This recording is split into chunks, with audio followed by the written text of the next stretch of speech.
আমি সুজন মাঝার সবসময় ঘুরে বেড়াই, আপনাদেরকে ঘুরে ঘুরে দেখাই। আর আজকে আমি এই মুহূর্তে ঘুরে দেখাবো আপনাদের সিলেটের শ্রীমঙ্গলের বৌদ্ধভূমি। এটা হচ্ছে সেই 1971 সালের যে নৃশংসভাবে আমাদের দেশের মানুষকে, বিশেষ করে এই শ্রীমঙ্গলে আর মানুষদেরকে মারা হয়েছিল, তারই স্মৃতি বিজড়িত বৌদ্ধভূমি, যেখানে আসলে অসংখ্য মানুষকে গণকবর দেওয়া হয়েছিল।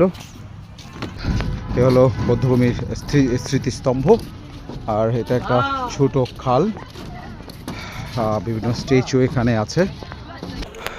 এই জায়গাটাই হচ্ছে মেইন বৌদ্ধভূমি, যেখানে আসলে মুক্তিযুদ্ধের সময় অসংখ্য মানুষকে গণকবর দেওয়া হয়েছিল।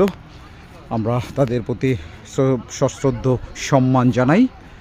এটি হচ্ছে সেই বৌদ্ধভূমি, এবং বাংলাদেশে অলমোস্ট সকল বৌদ্ধভূমির যে স্মৃতিস্তম্ভগুলো, এটা আসলে অলমোস্ট এই সেম, এভাবেই হয়। খুব সুন্দর এরিয়াটা।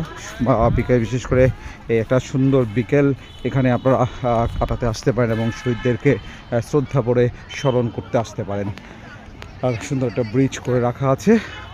যাই হোক, একটা সুন্দর সময়, কিছুটা আপনারা সময় কাটানোর জন্য এখানে খুব সহজেই এসে সময় দিতে পারবেন।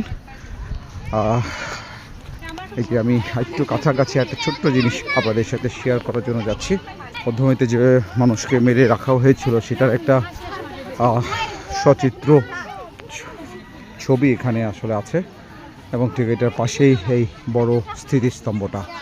যাক দর্শক, ভালো থাকবেন সবাই, আর এভাবেই দেখবেন, ঘুরে ঘুরে বেড়াবেন আমার দেশ এবং পৃথিবী। আল্লাহ হাফিজ, বাই বাই।